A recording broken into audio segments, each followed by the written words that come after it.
Bonjour les amis, je sais, je vais me mettre beaucoup de monde à dos, mais je vais vous expliquer pourquoi en ce jour de demi-finale de la Coupe d'Europe des clubs champions, ce qu'on appelle la Champions League, ce soir il y a le match Paris Saint-Germain contre Leipzig et demain il y a le match Lyon contre le Bayern de Munich. Eh bien, je souhaite la victoire de l'Allemagne. Alors je sais, je fais un cadeau phénoménal à tous ceux qui vont me dire « Ah ah, Laval, il avait dit la même chose en 1940, c'est la preuve que t'es un collabo ». Alors c'est vrai que Laval, qui était effectivement le fer de lance de la collaboration avec Pétain, avait dit, et c'est une phrase qui est très fréquemment utilisée notamment par les résistants, par la gauche, par ceux qui font des amalgames entre les patriotes et les collabos, ce qui serait par ailleurs intéressant à approfondir. Mais donc Laval avait effectivement dit « je souhaite la victoire de l'Allemagne », mais il avait ajouté « parce que sans cela, le bolchevisme régnera partout ». La preuve qu'il s'était trompé, puisque l'Allemagne a perdu et que pour autant le monde n'est pas devenu communiste, même si le communisme a beaucoup progressé et même si l'URSS a légèrement mordu sur l'Europe. Mais par ailleurs, c'était un vrai débat. C'était un débat des années 1940, dans une période où il n'y a absolument plus de repères. Et cette question de Laval, que personnellement je ne partage pas, mais je trouve mérite un débat approfondi. Donc moi, pourquoi je vais devoir me justifier ? Pourquoi ce soir, je souhaite la victoire de Leipzig contre le Paris Saint-Germain, le Paris-Qatar. D'abord, moi, par principe, j'aime bien en général les équipes qui ont les plus petits budgets contre les équipes qui ont les plus gros budgets. Et donc Leipzig, c'est 300 millions d'euros, le Paris Saint-Germain, c'est 600 millions d'euros. Mais c'est surtout le projet du football. Leipzig, c'est quand même la culture allemande, c'est la culture du club, et puis vous regardez la composition de l'équipe de Leipzig, je suis désolé, c'est une équipe allemande, c'est une équipe européenne, c'est une équipe qui a la caractéristique des Européens, pour dire très clairement les choses. On se croit encore en Allemagne quand on regarde jouer l'équipe de Leipzig.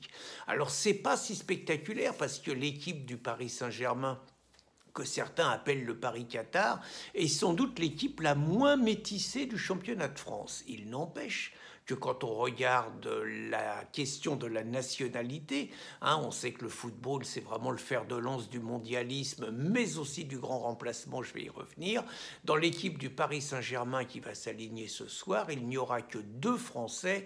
Il y aura donc Presley Kipembe, le défenseur central, des mecs qui viennent du 9-3, par ailleurs une bête, un bon joueur et tout, il n'y a pas international, et la star Kylian Mbappé, qui donc fait sa rentrée après une sérieuse blessure lors de la finale de la Coupe de France. Alors vous allez me dire que c'est des Français qui jouent en équipe de France, oui, que c'est des bons gars, oui, mais que par ailleurs, je suis désolé, ils n'ont pas forcément le profil c'est le profil de l'équipe de France championne du monde, mais c'est pas le profil de la France profonde, quoi. Je suis désolé, c'est le profil d'un grand remplacement qui s'accélère. Et puis moi, ce que je ne supporte pas, c'est l'idée de la récupération qui sera faite par toutes les racailles de banlieue, par tout ce qu'on appelle la France populaire et qui est la France islamisée, qui racontera comme le Paris Saint-Germain est financé par le Qatar à raison d'un budget de 600 millions d'euros et que le Qatar a mis 1,5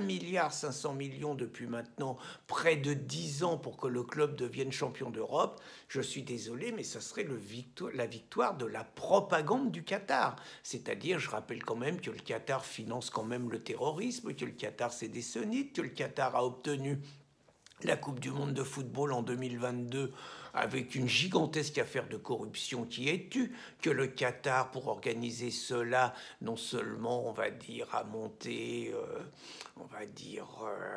l'affaire avec Platini, acheter le vote de l'Europe pour l'avoir, on va jouer une Coupe du monde au Qatar à 50 degrés et qu'on va jouer sous des stades réfrigérés, enfin, c'était quand même le monde à l'envers, que Les matchs auront lieu en décembre parce qu'il fait trop chaud. Je rappelle quand même d'autre part que le Qatar, c'est l'esclavage. Je sais que cette Coupe du Monde et tous les droits de l'homiste, tous les humanistes se taisent.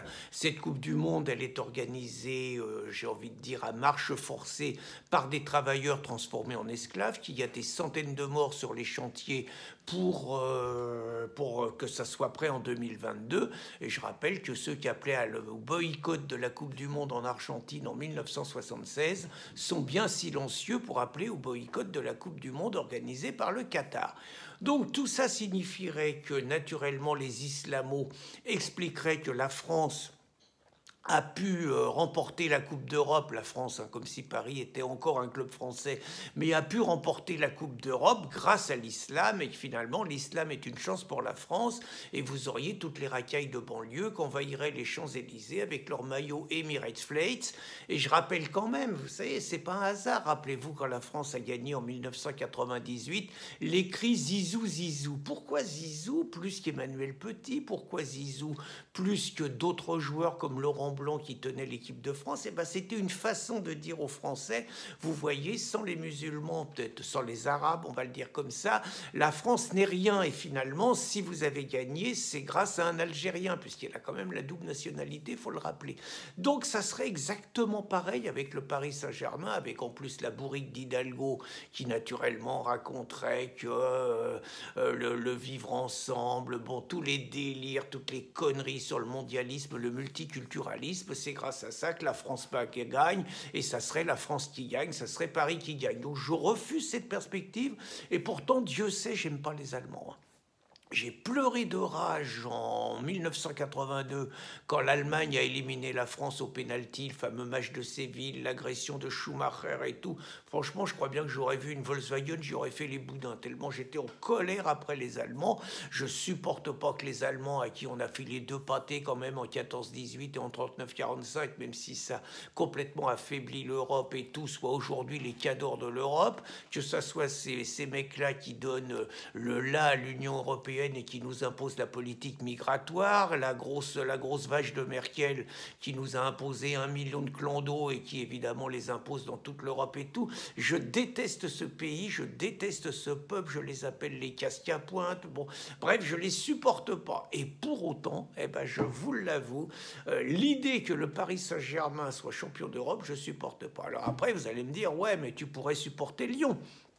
Lyon, ils vont jouer contre le Bayern. Alors c'est vrai, j'avoue, les arguments, Lyon, 300 millions d'euros, et le Bayern de Munich, 600 millions d'euros. Mais il y a un truc, c'est, je suis désolé, vous regardez l'équipe de Lyon, alors bon, il y a Léo Dubois, arrière droit, qui est français, il y a un petit jeune, la Maxence Cacré, qui est vraiment bon au milieu de terrain, qui est français. C'est les 2 seuls blancs avec le gardien de but Lopez qui est portugais. Il y a 3 blancs dans l'équipe, quoi, c'est tout. Le reste, c'est Afrique noire ou Afrique du Nord, et c'est que ça, c'est le grand remplacement. Donc c'est ça qui me plaît pas à Lyon, vous voyez, c'est cette notion du grand remplacement. Sinon, j'aurais pu être pour Lyon si ça avait été une équipe qui soit, qui ait quand même un petit côté un peu plus français, un peu plus gaulois et tout, mais c'est pas le cas, même si j'adore le président Aulas qui fait un truc formidable depuis 33 ans à Lyon, mais je peux pas supporter Lyon, je suis désolé, je me retrouve beaucoup plus, malgré ma germanophobie pathologique, je l'admets, je me retrouve beaucoup plus dans la conception club, dans la conception identitaire, dans la conception du football, parce que le Bayern de Munich, quand même 8-2 contre Barcelone. Les Allemands, quand ils attaquent et tout, c'est quand même les Panzers, c'est l'équipe qui va de l'avant. Les mecs, dès qu'ils ont le ballon, c'est pas comme les Français qui se font 15 passes en arrière avant de tenter quelque chose. Les mecs, ça va à fond, ça joue à fond les coups et tout. Bref, c'est le football que j'aime. Donc, pour toutes ces raisons-là, et pour des raisons totalement différentes, naturellement, de celles de Pierre Laval en 1940, je dirais que pour les demi-finales, je souhaite la victoire de l'Allemagne. Bonne journée, les amis.